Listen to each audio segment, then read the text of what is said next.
what I do know for sure is that, Charlie was someone who once said, guns save lives, after a school shooting. Charlie was someone who was willing to debate and downplay the death of George Floyd in the hands of Minneapolis police. I think he called him a scumbag. Right, have no regard, downplay slavery and what Black people have gone through in this country by saying Juneteenth should never exist. And I think, there are a lot of people who are out there talking about him just wanting to have a civil debate. Complete rewriting of history. Yeah, there is nothing more effed up, than to completely pretend that, his words and actions have not been recorded and in existence. Before we begin, viewer discretion is advised. This report is for commentary and analysis purposes only. What unfolded inside Congress was nothing short of explosive. A routine session suddenly turned volatile after Representative Ilhan Omar made controversial remarks about conservative commentator Charlie Kirk. Within moments, the chamber shifted from quiet discussion to a storm of outrage and disbelief. Lawmakers from both sides reacted quickly. Representatives Nancy Mace and Marjorie Greene, known for their bold, uncompromising styles, stepped forward, condemning Omar's comments and demanding accountability. The room erupted with tension as voices clashed, some calling for Omar's removal, while others shouted in defense. When her remarks were replayed, gasps filled the air. Several members shook their heads in frustration, while others exchanged heated whispers. The mood had clearly changed. What began as a debate over words had become a battle over respect, responsibility, and the limits of political expression. The crowd waited in anticipation to see who would challenge Omar first, and how far the confrontation would go. What purpose, gentlewoman from South Carolina, seek recognition? Mr. Speaker, pursuant to Clause 2A1 of Rule 9, I rise to give notice of my intent to raise a question of the privileges of the House. The form of the resolution is as follows. House Resolution 713, censuring Representative Ilhan Omar of Minnesota and removing her from the Committee on Education and Workforce and the Committee on the Budget. Whereas Charlie Kirk was a lifelong advocate for freedom of speech, civil political discourse, and the political engagement of youth. Whereas Charlie Kirk was a man of deep faith, a husband, and a father to 2 young children. Whereas on September 10, 2025, Charlie Kirk was assassinated on the campus of Utah Valley University while exercising his First Amendment right to freedom of speech. Whereas on September 11, 2025, one day after the assassination of Charlie Kirk, Representative Ilhan Omar gave an interview on Zateo's town hall with Mehdi Hassan in which she smeared Charlie Kirk and implied he was to blame for his own murder. Whereas on September 12, 2025, 2 days after the assassination of Charlie Kirk, Representative Ilhan Omar reposted a video on X, formerly known as Twitter, which disparaged the character of Charlie Kirk and those mourning his death. Whereas the video Representative Ilhan Omar reposted on X states Charlie Kirk is dead, and before the body got cold, the far right propped his... That challenge came swiftly. Representative Nancy Mace rose from her seat, her tone sharp and unwavering. Addressing the chamber, she accused Ilhan Omar of showing open disrespect toward Charlie Kirk, a voice, she noted, with a major influence on national discourse. Mace argued that such comments don't unite Americans. They divide them. Her statement carried weight. Speaking with precision and authority, Mace reminded her colleagues that every word spoken in Congress echoes beyond its walls. She urged lawmakers to rise above hostility and model the civility expected from the nation's leaders. The room fell into a tense hush as she finished, her message clear. The responsibility to uphold respect and accountability begins right there on the House floor. Up as a cudgel for their holy war. Whereas the video Representative Ilhan Omar reposted on X further states, don't be fooled. These people don't give a single shit about Charlie Kirk. They are just using his death to further their Christo-fascist agenda. Whereas the video Representative Ilhan Omar reposted on X further states Charlie Kirk was a reprehensible human being. He enacted his political agenda by preying on weak-minded people. He took complex socioeconomic issues and simplified them by pointing fingers at outgroups, demonizing those groups, and sicking his massive following on them.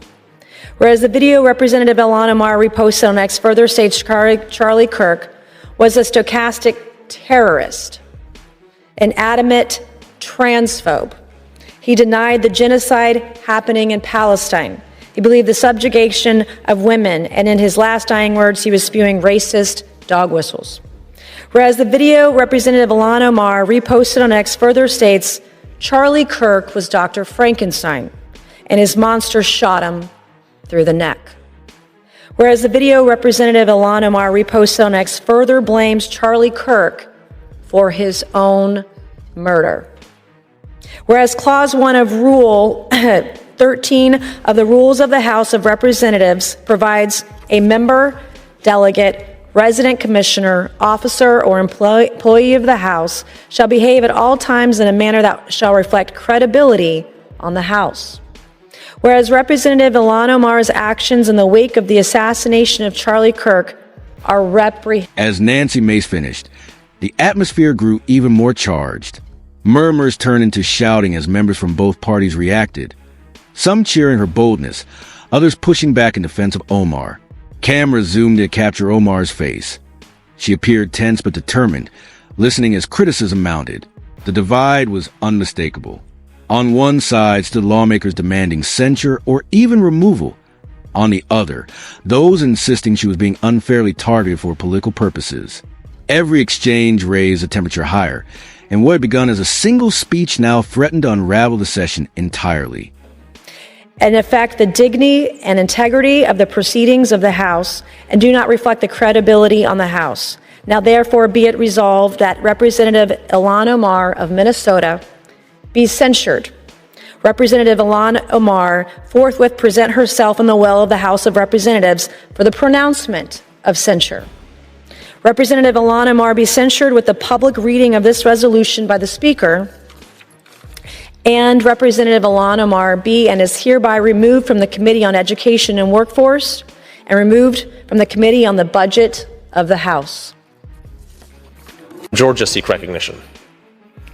Mr. Speaker, pursuant to Clause 2A.1 of Rule 9, I seek recognition to give notice of my intent to raise a question of the privileges of the House. The form of the resolution is as follows. Recognized. Censuring Representative Ilhan Omar of Minnesota. Whereas elected members of Congress take an oath to bear true faith and allegiance to the United States without any mental reservation or purpose of evasion.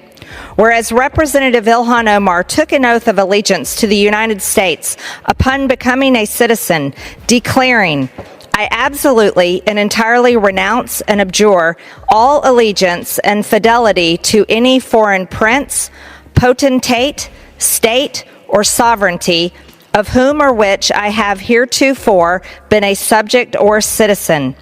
Whereas on January 27, 2024, Representative Omar gave remarks at an event in Minneapolis in which she made treasonous statements. Then came the unmistakable voice of Marjorie Taylor Greene. Known for her no-nonsense delivery, MTG did not hesitate. She accused Omar of disregarding the very values Congress is meant to protect. Her tone thundered through the chamber as she declared that making inflammatory comments about a public figure like Charlie Kirk wasn't merely careless. It was reckless. Her words hit like a shockwave. Applause and jeers clashed in the air as MTG referenced Omar's past controversies, arguing that this was part of a troubling pattern. She called for Congress to take decisive action, questioning whether Omar should continue to serve. As MTG spoke, the noise level surged. Omar attempted to respond, but every effort was drowned out by shouts and interruptions. "Remove her!" rang out from several corners of the room. Officials tried to restore order, but the uproar only grew. By the time security intervened, it was clear that the hearing had crossed from debate into chaos, and nothing Omar said could calm the crowd. Whereas Representative Omar said she has spoken to many Somalians who asked her to intercede for the Somali government by pressuring the United States government into certain actions. Whereas Representative Omar assured the Somalians she spoke to, the U.S. government will only do what Somalians in the U.S. tell them to do. They will do what we want and nothing else. They must follow our orders, and that is how we will safeguard the interest of Somalia. Whereas Representative Omar continued, for as long as I am in U.S. Congress, Somalia will never be in danger. Its waters will not be stolen by Ethiopia or others. Sleep in comfort knowing I am here to protect the interest of Somalia from inside the U.S. system. Whereas George Washington warned in his farewell address of 1796 to guard against the impostures of pretended patriotism, and further declared citizens by birth or choice of a common country, that country has a right to concentrate your affections. The name of American, which belongs to you in your national capacity, must always exalt the just pride of patriotism more than any appellation derived from local discrimination. In the aftermath, Nancy Mace took the microphone once more, doubling down on her earlier message. She emphasized that leadership requires restraint and respect, especially when speaking about influential public figures.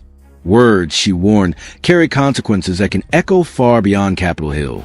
Her steady tone contrasted sharply with the noise in the chamber, reinforcing that this was about more than political disagreement. It was about maintaining the integrity of Congress itself. Then MTG jumped back in, pointing to what she called a double standard. If a Republican had said the same thing, she argued, punishment would have been immediate. Her remarks drew cheers from supporters and visible frustration from Omar's defenders. The hearing began to resemble a public trial, with Omar sitting at the center of the storm. As calls for her removal grew louder, the energy in the room reached its peak. Some lawmakers clapped, others demanded accountability. For many watching, this wasn't just another political dispute. It was a defining moment about respect, responsibility, and the standards expected from those in power. Whereas these statements by Representative Omar clearly violate the oath she took as an elected member of Congress to defend and protect the United States Constitution. Whereas Representative Omar has exhibited the treasonous tendencies George Washington warned about, and her actions must be condemned by all members of Congress who adhere to the oath they took upon assuming office. And whereas by openly admitting her efforts to advance Somalia's interest using her position as a United States representative, Representative Omar has revealed herself to be a foreign agent acting on behalf of a foreign government. Now, therefore, be it resolved that Representative Ilhan Omar of Minnesota be censured. Representative Ilhan Omar forthwith present herself in the well of the House of Representatives for the pronouncement of censure. Representative Ilhan Omar be censured with the public reading of this resolution by the Speaker, and Representative Ilhan Omar be and is hereby removed from the Committee of the Budget and the Committee on Education and the Workforce. When the uproar finally subsided enough for Ilhan Omar to speak, she attempted to clarify her remarks. She insisted her comments about Charlie Kirk had been misinterpreted and taken out of context, but her defense fell flat. Many in the chamber shook their heads, unconvinced. The damage had already been done. Nancy Mace quickly countered, reminding everyone that this was not the first time Omar's statements had caused controversy. Mace argued that accountability isn't censorship, it's responsibility. Lawmakers, she said, must remember that their words reflect the values of the people they represent. Her remarks drew fresh applause, reinforcing that sentiment. Then MTG took the floor again, pointing directly at Omar and declaring that the American people deserve leaders who honor their voice, not mock it. Her impassioned tone ignited the crowd, turning the hearing into a dramatic spectacle watched closely across the nation. Security officials stood by as the noise grew, worried the confrontation might spiral out of control. As the debate dragged on, chant for Omar's removal intensified. Some lawmakers began organizing formal calls for a vote, while Omar sat silently, her earlier confidence replaced by visible exhaustion. The tension in the chamber was unlike anything seen in recent months. Part political crisis, part public reckoning. By the time the gavel fell, the room remained divided and restless. Omar's remarks had sparked more than debate. They had ignited a political firestorm that reshaped the day's agenda entirely. For Nancy Mace and Marjorie Taylor Greene, the clash became an opportunity to solidify their message about accountability. For Omar, it marked one of the most challenging moments of her career. A reminder of how quickly words in Congress can shift from conversation to confrontation.